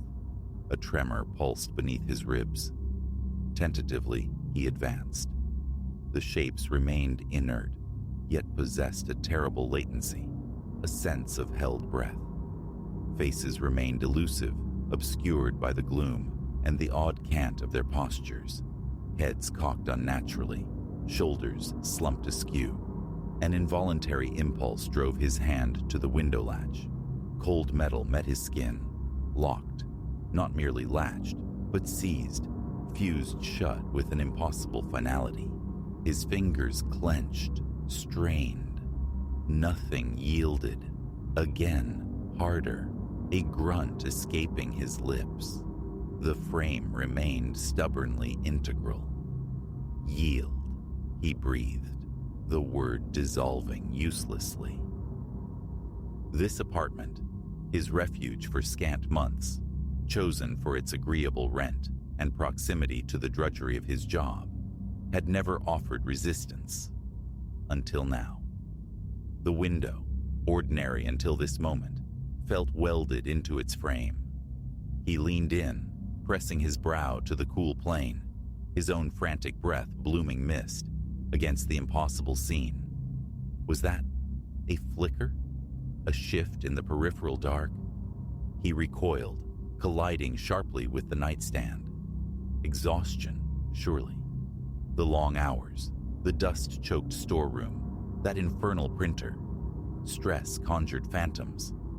Yet, even as the rationalization formed, an icy rivulet traced its path down his vertebrae. The very air in his room felt altered, dense and cloying, thick with the phantom scent of disturbed soil. With trembling fingers, Elias found the light switch. Harsh fluorescence flooded his room, banishing shadows, but the window remained steadfastly other. No reflection greeted him, only the persistent tableau of the antique chamber and its silent occupants. He killed the light. Darkness reclaimed his room, yet the window's scene endured, unchanged. Not a trick of illumination, then. Something else entirely. The remainder of the evening became an exercise in forced avoidance. In the kitchen, under the stark glare of the bulb, he choked down a dry sandwich, chased with tepid beer, his gaze resolutely averted from the hallway's shadowed mouth. His gut clenched into a cold fist. Sweat beaded on his brow, despite the chill. Silence pressed in, absolute and suffocating. No television hum, no radio chatter, only the amplified sound of his own swallowing. Whom could he call? The hour was late, the story ludicrous. Picturing Marcus's reaction, skeptical amusement, perhaps pitying concern, froze the impulse. My windows haunted Marcus. Madness. Courage, thin and frayed, eventually drew him back. The diorama persisted, static. He crept nearer the glass, drawn by a morbid curiosity. Details swam into focus. One figure, taller than the others, possessed hands sheathed in intricate black lace, stark against unnaturally pale arms. Another's face was shrouded by a gossamer veil, so sheer it hinted at the shadowed hollows of eyes beneath. His heart executed a frantic flutter. He braced a hand against the wall. He tried tapping the glass, a tentative percussion. Silence answered. Leaning closer still, the frantic drumbeat in his ears almost deafening, he strained to perceive and caught it. A faint susurrus from their side, the whisper of stiff fabric, Silk, taffeta. He lurched back, scrambling into bed, dragging the covers high, a flimsy shield. Sleep, when it came under the glare of the overhead light, was a fractured, fitful thing. Dawn bled gray through the curtains. The window was a window. His own haggard reflection stared back, framed by limp fabric. Sunlight, pale and tentative, pierced the glass. A choked laugh escaped him. A nightmare? Hypnagogic hallucination? He dressed for work, pushing the memory down, until his foot nudged something near the windowsill. A fragment of parchment, brittle with age, yellowed like old bone. He lifted it gingerly. Blank, save for the ghost of a watermark. A delicate floral motif, utterly alien. He owned no such paper. He thrust it into a drawer, a small, inexplicable intrusion, and fled the apartment. Work was a fog. The veiled faces swam behind his eyes, superimposed on spreadsheets and coffee cups. Nightfall brought him home, body leaden, nerves scraped raw. Dread coiled in his stomach as he crossed the bedroom threshold. The window, blessedly normal. Relief surged, potent and brief. Then, as he bent to unlace his boots, the surface seemed to inhale. His reflection dissolved, swallowed by a growing dimness within the pane. Seconds later, the sepia-toned chamber bloomed again. His breath hitched. They were closer. Not dramatically, but perceptibly. He could discern the intricate floral weave on one gown, like the watermark on the paper. The veil on another seemed more translucent, revealing lips parted slightly, poised on an intake of breath. A strangled cry tore from his throat. "What is it you want?" The question struck the glass and fell dead, absorbed. They offered only silence, their stillness an accusation. Panic clawed at him. He lunged for the latch, sweaty palms slipping, rattling the frame with a violence born of desperation, until his muscles screamed, futile. He wedged a chair futilely beneath the unyielding handle. Then, snatching a thick blanket from the closet, he began to tape it across the glass, frantic layers of adhesive sealing the offensive vision away. Out of sight, out of mind. A desperate prayer. But darkness offered no sanctuary. Beneath the muffling fabric, the sounds persisted. That dry rustle of ancient cloth, punctuated now by the faint, unmistakable groan of stressed timber. Floorboards settling, or footsteps. Sleep was an impossibility. He lay rigid, pulse hammering a frantic rhythm against his temples, imagination painting horrors on the other side of the obscured glass. Saturday dawned bleak. Elias retrieved a hammer from the neglected toolkit beneath the sink, its cold weight a grim comfort. Before the shrouded window, he tore away the blanket, the tape ripping with a sound like tearing skin. He hefted the hammer, but the sight arrested him, closer still. One figure now stood pressed against the pane, a spectral sentinel. Through the veil, he could almost resolve eyes, dark, unwavering pools, fixing him with an unnerving intensity. The lace-gloved hand rested delicately against the barrier from their side. Was it touching his glass, or another unseen layer? His own hand trembled violently, the hammer suddenly impossibly heavy, shattering the glass. The thought now struck him as profoundly dangerous, utterly mad. What if breakage wasn't exclusion, but invitation? The core of his dread solidified. This barrier, this impossible window, was all that kept their reality from bleeding into his. To breach it, physically or otherwise, felt like consenting to a terrible osmosis, a merging of spaces, of sanities.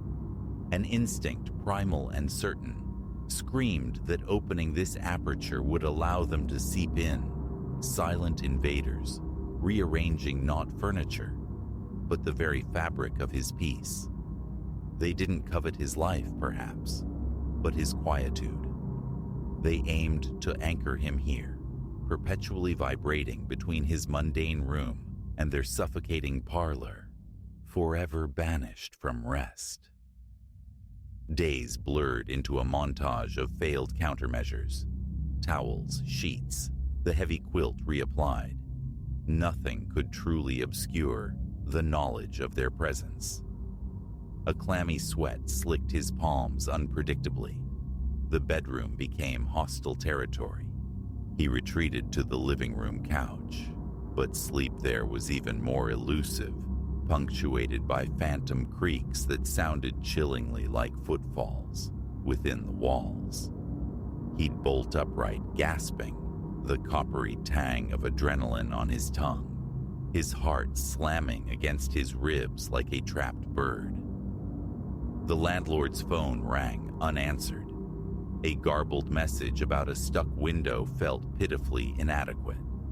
He mentioned nightmares to Marcus, who offered a shrug and the practical advice to relocate. Leaving felt both essential and impossible. The deposit was a chain, but heavier still was the irrational conviction that flight was futile. This wasn't just about a place. It felt personal, tethered to him. Running felt like dragging the phenomenon along, an invisible anchor lodged deep in his marrow. The fifth night descended, thick with portent, and now a new horror, scent. Seeping through the glass, faint but undeniable, an antique perfume, cloyingly sweet, yet underpinned by decay, like flowers rotting in stagnant water. Elias gagged, his stomach roiling. They crowded the pane now, their forms eclipsing the view. Lace-clad fingers pressed flat against his side of the glass, the delicate blue tracery of veins visible beneath translucent skin. Then, the ultimate violation. One figure, the veiled one, slowly, deliberately tilted its head.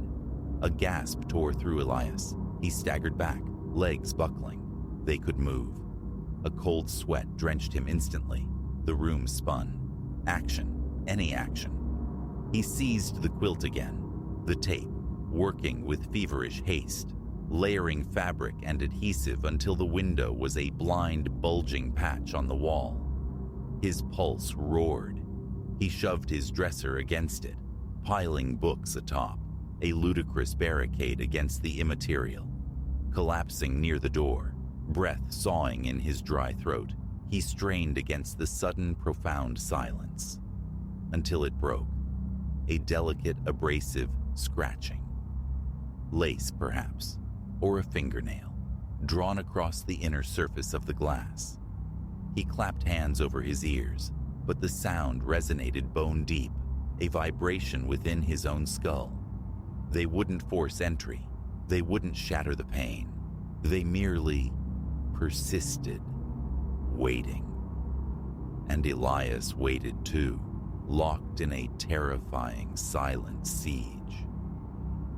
Morning arrived, and with it, silence.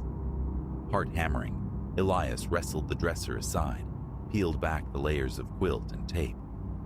The window pane reflected only the drab, overcast sky and his own face, paler now, gaunt, eyes sunk in bruised hollows.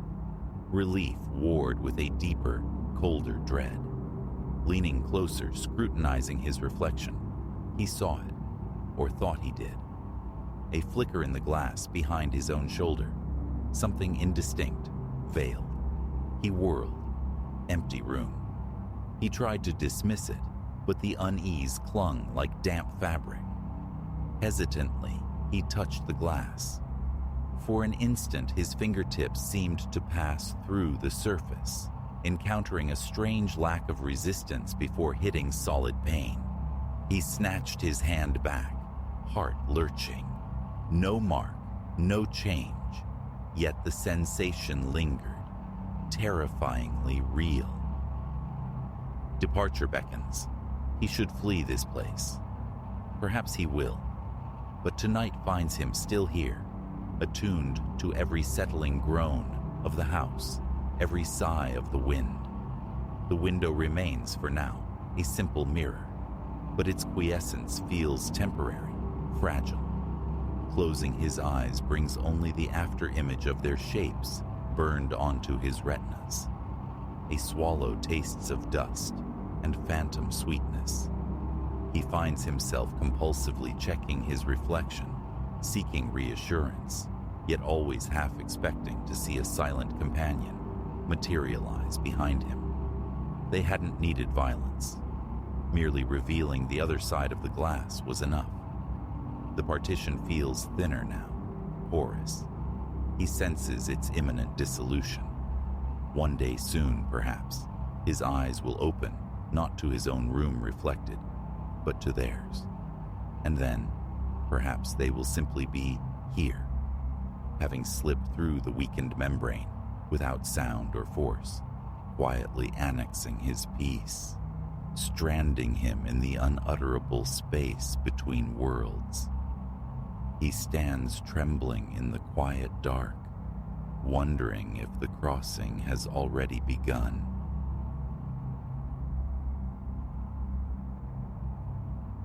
A silhouette, stark against the sodium vapor haze, occupied the driver's seat of my Accord. That intrusion halted me, breath catching high in my throat, 20 paces shy of the vehicle, in the skeletal emptiness of the mall's parking tarmac. 11:47 p.m. The overhead lamps dripped a jaundiced luminescence, enough to confirm the presence. A head cresting the seatback, shoulders slumped as if in weariness or concentration. My keys, clutched tight, bit into my flesh while my heart became a frantic drum against my ribs. A reflexive blink, a desperate attempt to clear my vision, and the apparition dissolved. The seat stood vacant. Time stretched, measured only by the frantic pulse in my ears and the chilling rivulet of sweat tracing my spine, despite the October air's bite. The parking lot yawned around me, a concrete desert punctuated by a few distant automotive islands near the relentless glow of the 24-hour fitness center. A profound stillness held sway. The nearby highway offered no rumble. The shuttered storefronts no echo of commerce. Not even the chirr of insects disturbed the quiet. Only the low thrum of the arc lights and my own ragged breathing populated the soundscape. Reason surfaced slowly, summoned the authorities. My hand, trembling, retrieved my phone, yet my thumb hovered over the emergency icon, paralyzed by uncertainty. What account could I possibly offer? Thought I glimpsed someone in my car, officer, but poof, gone when I blinked. Derision, perhaps suspicion of intoxication, felt inevitable. Tentative steps carried me closer, my gaze sweeping the Accord's perimeter. No lurking figures, no one flattened against the pavement nearby. The windows remained unblemished shields. I thumbed the unlock button on the fob. The car responded with its customary flash of lights, the alarm quiescent. Is anyone there? The query emerged thin, fragile, swallowed by the vast emptiness. Silence was the sole reply. I circled the vehicle, a slow, cautious orbit. Through the glass, the interior presented a picture of undisturbed normalcy. No jimmy marks scarred the paint around the handles or seals. My satchel rested on the rear seat, precisely where I'd tossed it hours ago. Nothing amiss. Hallucination, then? Surely. The byproduct of too many graveyard shifts, excessive caffeine, the looming pressure of the quarterly report. My own mind, frayed at the edges, conjuring phantoms. It had to be. Still, a tremor ran through my arm as I reached for the driver's door handle. A brief hesitation, then a sharp pull, coupled with a backward step. The dome light flickered on, illuminating nothing. I leaned in, a wary inspection of the back seat, the floor wells. Empty. But the air inside, it was wrong. Beneath the familiar notes of worn upholstery and lingering coffee lay something else, an intrusive scent, musty and organic, like freshly turned soil or the damp decay of fallen leaves. My nose wrinkled. Had I tracked mud in earlier? A prickling sensation crawled over my skin as I slid behind the wheel. The seat felt unnaturally cold, a distinct chill that seemed wrong for the ambient temperature. I turned the key. The engine coughed to life without protest. The radio resumed its broadcast, the same indie rock station I'd left it on. Superficially, all was well. "Losing your grip, Elias," I murmured, adjusting the rearview mirror. Definitely time to cut back on the stimulants. Then, recollection struck. The security cameras, mounted on poles throughout the lot, silent sentinels I'd noted during previous late departures. If an actual person had breached my car, their presence would be archived. I sat, engine idling, wrestling with the urge to flee homeward, to bury the unsettling incident beneath layers of denial. But the gnawing uncertainty promised a sleepless night, a carousel of replays behind closed eyelids. Checking was the only path to potential peace. I killed the engine, exited, and locked the Accord. The mall's main entrance stood dark and imposing, but a side door near the loading bays, frequented by security personnel, offered access. The trek towards it felt unnervingly long, each shadow seeming to writhe in my peripheral vision. The slap of my own shoes against the pavement echoed strangely, amplified by the building's facade. Glances thrown back towards my car revealed only its inert form beneath the yellow lights, ordinary and unoccupied. I pressed the intercom beside the security portal. After a weighty pause, a weary voice crackled. "Yeah?" "Apologies for the late hour. I work upstairs. I think someone might have attempted to get into my car. Could I possibly look at the camera footage?" Another silence stretched. "Got ID?" I presented my building access card to the small camera lens mounted above the panel. Seconds later, a distinct buzz and click signified the lock releasing. The security hub was a compact space, bathed in the cool, shifting light of numerous monitors. A stout guard, name tag identifying him as Gus, mid-50s perhaps, glanced up from his phone. "Cars parked where?" he inquired, pocketing the device. I provided the location. His fingers danced across a keyboard, navigating through various camera feeds. Grainy, nocturnal images flickered across the screens, depicting the lot from multiple vantages. Time? Just now. 15 minutes ago, maybe. Walking out, I saw someone inside it. He nodded, manipulating the controls to rewind the digital stream.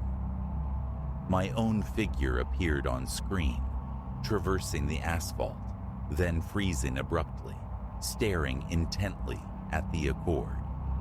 The angle wasn't ideal, but my posture of stunned stillness was unmistakable. "Don't see nobody else," Gus observed, leaning closer to the monitor, eyes narrowed. "Could you go back further before I came out?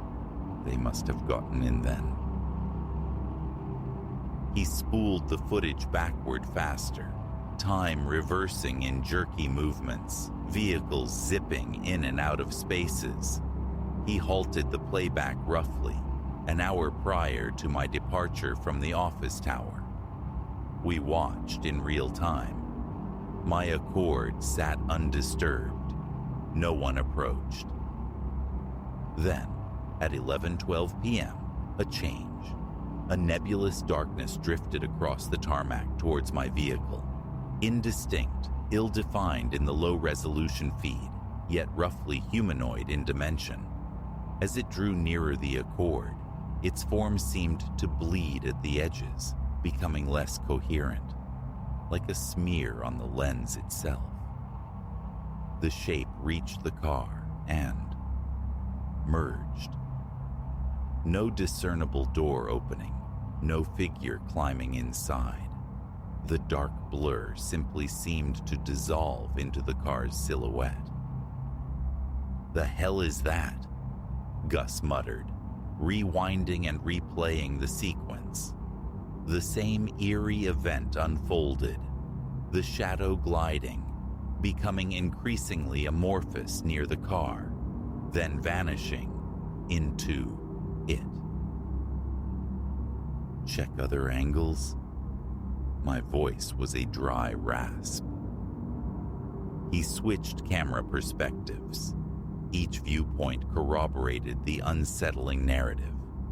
A shadowy presence migrating through the lot, losing definition as it converged with my car, ultimately being absorbed.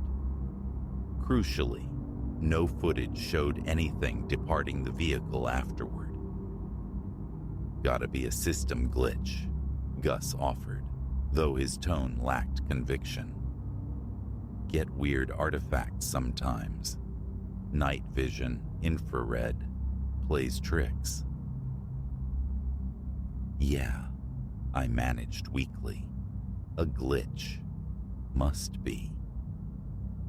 He offered an escort back to my car, an offer I declined, unwilling to betray the violent tremor in my hands.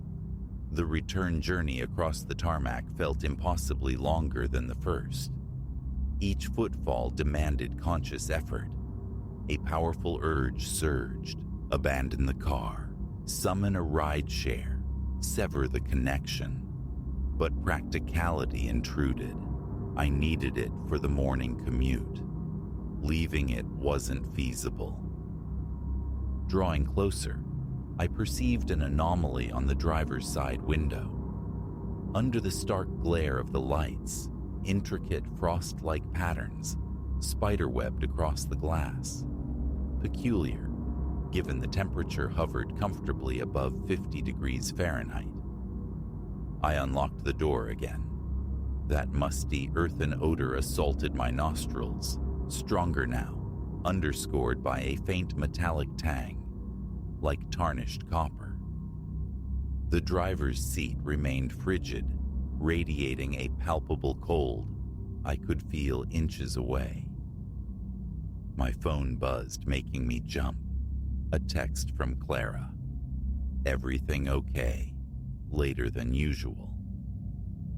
My thumbs fumbled a reply. "Held up at work. On my way." Procrastination was no longer an option. Inhale deeply, slide into the seat. The cold was immediate, invasive, seeping through my clothes. Engine on, heater cranked to maximum. I guided the Accord out of the parking space. The drive home was a taut wire of anxiety. My eyes flicked constantly to the rearview mirror, though logic dictated the back seat was empty. It remained so, Yet the unsettling aroma persisted, defying the rush of air from the open windows and the blast of the heater. Other minor disturbances surfaced. The radio signal fragmented intermittently, dissolving into bursts of static before regaining clarity. The cabin light flickered sporadically. The temperature gauge on the dashboard swung erratically between extremes, disconnected from the steady warmth pouring from the vents. Midway home, a glance in the rearview mirror froze my blood. For a fleeting, heart-stopping instant, I perceived it. Not a clear figure, but a deepening of the darkness in the back seat, a shadow coalescing against the existing gloom. A violent jerk of the wheel sent the car veering dangerously close to the adjacent lane before I wrestled it back under control. When my terrified gaze snapped back to the mirror, the rear seat was vacant, but the mirror's surface itself had fogged over completely, obscured by a sudden, inexplicable condensation. I reached my driveway in what felt like record time, traffic laws likely fractured in my wake. I cut the engine, sitting enveloped in the sudden silence and darkness. The garage door opener clipped to the visor felt heavy, symbolic. Habit dictated parking inside, yet a primal reluctance stayed my hand. Some deep-seated instinct warned against enclosing this car, this presence, within the intimate confines of my home. Clara was asleep when I finally crept inside. Murmuring an excuse about a headache, I went directly to bed, though sleep remained elusive. Hours passed, marked by the settling groans of the house and the relentless replay of the parking lot's unsettling tableau in my mind. The following morning, I feigned illness, calling out from work. As soon as Clara departed for her own office, I ventured outside to confront the car. In the unambiguous light of day, it initially appeared ordinary, but opening the door released that persistent odor, now intensified, carrying distinct undertones of rot beneath the earthy musk. The driver's seat retained its unnatural chill, despite hours bathed in morning sun. The frost patterns still adorned every window, delicate and intricate. Attempting to wipe them away revealed their location, etched onto the inside of the glass. That morning, I drove to the nearest dealership and traded the Accord. The financial loss was significant, but irrelevant. I simply needed it gone. That should have marked the conclusion. New car, problem exercised. But subtle anomalies began to accrue in the following weeks. Minor at first. The security cameras at my office building developed glitches whenever I passed. The recorded footage would distort, revealing that same indistinct smudge trailing in my wake. Electronics behaved erratically in my vicinity. My phone's battery life plummeted. Lights often flickered upon my entering a room. The television would occasionally dissolve into a snowstorm of static when I settled onto the sofa. My new car wasn't immune either. The familiar cold spots manifested. The faint, disturbing scent began to permeate the cabin, and those impossible frost patterns started appearing on the interior windows. And sometimes, hovering just at the periphery of my sight, I detect a shadow. It vanishes the instant I turn to face it directly, yet the certainty of its presence lingers, following, waiting. The other night found me working late once more, approaching my new car across the familiar, desolate tarmac. I saw it. Someone occupied the driver's seat. This time, paralysis did not claim me. I didn't blink it away. I simply stood and watched as the figure slowly, deliberately, turned its head towards me. Darkness obscured any features, a void where a face should be, yet the overwhelming impression was one of a chilling, silent smile. I turned my back and walked away, abandoning the vehicle in the lot. I haven't returned for it, nor have I returned to work. I compose this from a nondescript motel room, 3 states distant. I arrived by bus, no car, no vessel for it to inhabit. Yet, the lights in this room flicker with unnerving persistence. The television offers only static. And last night, I awoke to find delicate frost patterns blooming across the inside of my window pane. Whatever that entity was, whatever infiltrated my car that night, I suspect the vehicle was merely incidental. It was me it sought, and I fear it will continue its pursuit until its objective is met. The temperature in this room is dropping now. That unmistakable grave dirt perfume seeps beneath the door. The shadows in the corners seem to deepen, to pool with unnatural darkness.